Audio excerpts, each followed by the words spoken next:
ನಮಸ್ತೆ ಪ್ರಿಯ ಸದಸ್ಯರಿಗೆಲ್ಲ ಆರಾಧ್ಯ astro YouTube ಚಾನಲ್ಗೆ ತಮಗೆಲ್ಲರಿಗೂ ಆತ್ಮೀಯವಾದ ಸ್ವಾಗತ.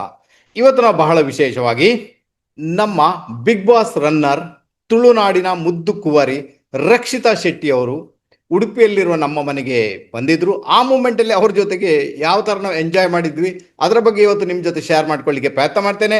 ಮುಂದೆ ಹೋಗೋದಕ್ಕಿಂತಲೂ ಮುಂಚೆ ನೀವೇನಾದ್ರೂ ನಮ್ಮ ಚಾನಲ್ಗೆ ಹೊಸಬರಾಗಿದ್ದರೆ ದಯವಿಟ್ಟು ನಮ್ಮ ಯೂಟ್ಯೂಬ್ ಚಾನಲ್ ಸಬ್ಸ್ಕ್ರೈಬ್ ಮಾಡಿ, ಬೆಲ್ ಐಕಾನ್ ಪ್ರೆಸ್ ಮಾಡಿ, ಲೈಕ್ ಮಾಡಿ, ಕಮೆಂಟ್ ಮಾಡಿ. ವಿಡಿಯೋ ಇಷ್ಟ ಆದಲ್ಲಿ ದಯವಿಟ್ಟು ಇದನ್ನ ನಿಮ್ಮವ್ರ ಜೊತೆಗೆ ಶೇರ್ ಮಾಡಿ.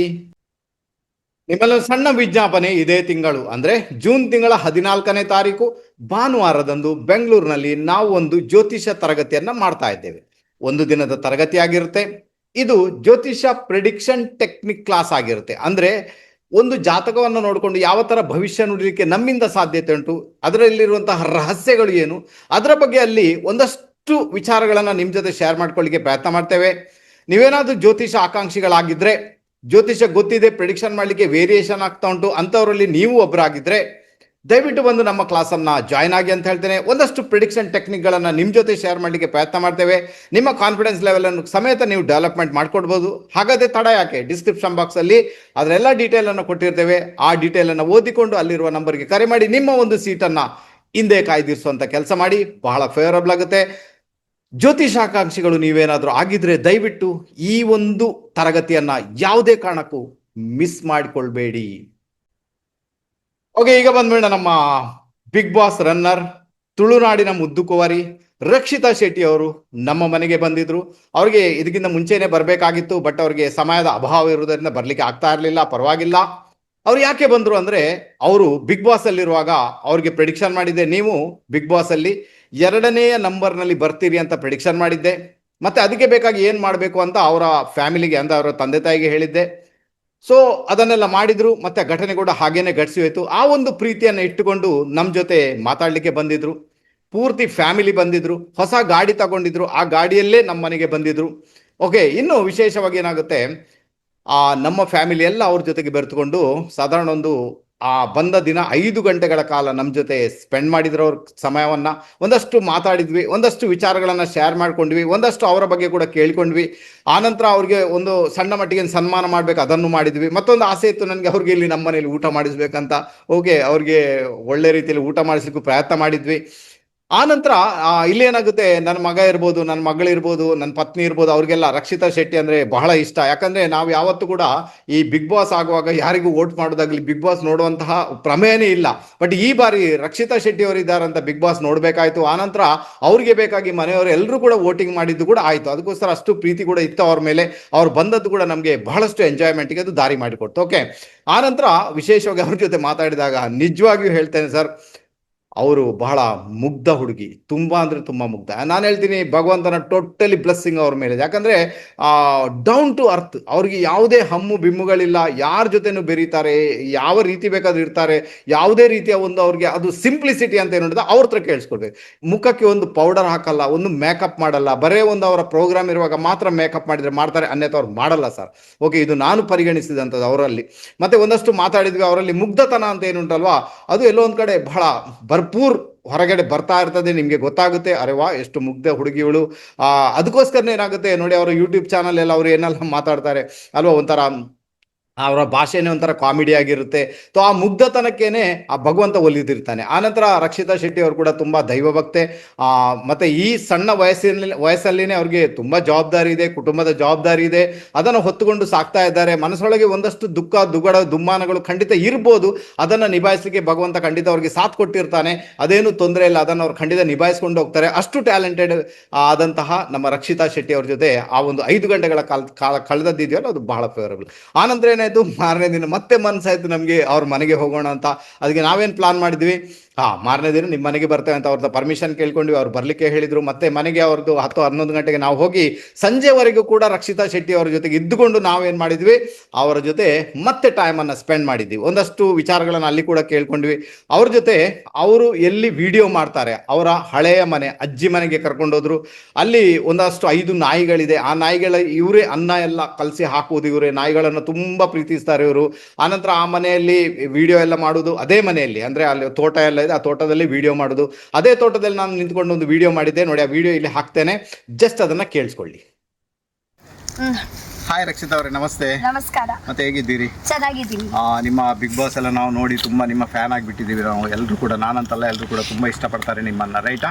ಇವತ್ತು ನಿಮ್ಮ ಮನೆ ನೋಡಿ ತುಂಬ ಖುಷಿ ಆಯಿತು ನನಗೆ. ಈ ಮನೆ ಏನುಂಟು ತುಂಬ ಅದು ಹಿರಿಯರಿದ್ದ ಮನೆ, ಒಳ್ಳೆ ತಂಪು, ಯಾವುದೇ ಕಾರಣ ಕೂಡ ನಮಗೆ ಎಸಿ ಬೇಕಾಗಿಲ್ಲ. ಕಾಡುದು ಮಧ್ಯದಲ್ಲಿ ಮನೆ, ಹೌದು, ಅದು ವಿಶೇಷ. ಕಾಡುದು ಮಧ್ಯದಲ್ಲಿ ಮನೆ ಅಂದ್ರೆ ನಮ್ಗೆ ಇನ್ನೂ ತಂಪು ಜಾಸ್ತಿ ಅಲ್ಲಿ. ಅದು ಬಹಳ ಫ್ಯಾನ್ ಬೇಕಾಗಲ್ಲ. ಫ್ಯಾನ್ ಬಿಡ್ಚಿ ಫ್ಯಾನ್ ಬಿಟ್ಟು ದಾಲ ಬಿಡ್ಚಿ ಖಾಲಿ ಕಂಡಿ ಓಪನ್ ಮಾಡ್ತೀನಿ ನಾನು ನಂಗೆ ಅಂಚ ಬಗ್ಗೆ. ನಿಮ್ಮ ಬಿಗ್ ಬಾಸ್ ನ ವಿಚಾರಗಳೇನು ಸ್ವಲ್ಪ ನಮ್ಮ ಜೊತೆ ಹಂಚಿಕೊಳ್ಬೋದಾ? ಹೇಗಿತ್ತು ನಿಮ್ಮ ಬಿಗ್ ಬಾಸ್ ಜರ್ನಿ? ತುಂಬಾ ಚಂದ ಇತ್ತು. ಮೊದಲು ನೋಡಿ, ನಿಮಗೆ ಬಿಗ್ ಬಾಸ್ ಅಲ್ಲಿ ಮೊದಲು ನಿಮ್ಮನ್ನು ಕೂರಿಸಿಬಿಟ್ರು, ಅವಾಗ ಏನಾದ್ರು ಫೀಲ್ ಆಯ್ತಾ ನಿಮಗೆ ಮೊದಲಿಗೆ? ಅಂದ್ರೆ ಸ್ಟಾರ್ಟಿಂಗ್ ಮಾಡುವಾಗ ನಿಮಗೆ ಸ್ವಲ್ಪ ದಿನ ನೀವು ಕೂರಿ ಅಂತ ನಿಮ್ಮನ್ನು ಒಳಗೆ ಹಾಕಿಬಿಟ್ರು, ಅವಾಗ ಏನಾದ್ರು ಫೀಲ್ ಆಯ್ತಾ? ಬ್ಯಾಡ್ ಫೀಲ್ ಆಯ್ತಾ? ಹೇಗಾಯ್ತು? ಬ್ಯಾಡ್ ಫೀಲ್ ಆದ್ರೆ ನನ್ಗೆ ಒಂದು ಜೀವ ಉಂಟು, ಜೀವದಲ್ಲಿ ಒಂದು ಆತ್ಮ ಇಲ್ಲ, ಹಾಗೇನೆ ಫೀಲ್ ಆಗಿದೆ. ಅಂದ್ರೆ ನಿಮ್ಗೆ ಗೊತ್ತಿಲ್ಲ ಇವಾಗ ನೆಕ್ಸ್ಟ್ ಎಂತ ಆಗುತ್ತೆ ಎಂತ ಇಲ್ಲ. ಜಸ್ಟ್ ನೀವು ರೂಮ್ ಅಲ್ಲಿ ಕುತ್ಕೊಂಡಿದ್ದೀರಾ, ಎಂತ ಯೋಚನೆ ಕೂಡ ಬರಲ್ಲ. ಇದು ಎಂತ ಆಯ್ತು ಕ್ವಶನ್ ಮಾರ್ಕ್ ಅಷ್ಟೇ. ಇದು ಎಂತ ಆಯ್ತು, ನನ್ನನ್ನು ಯಾಕೆ ಕರೆದ್ರು ಅಲ್ವಾ? ನನ್ನನ್ನು ಒಬ್ಬಳನ್ನೇ ಅದೇ ಎಲ್ಲ ಬರಲ್ಲ ಮೈಂಡಲ್ಲಿ.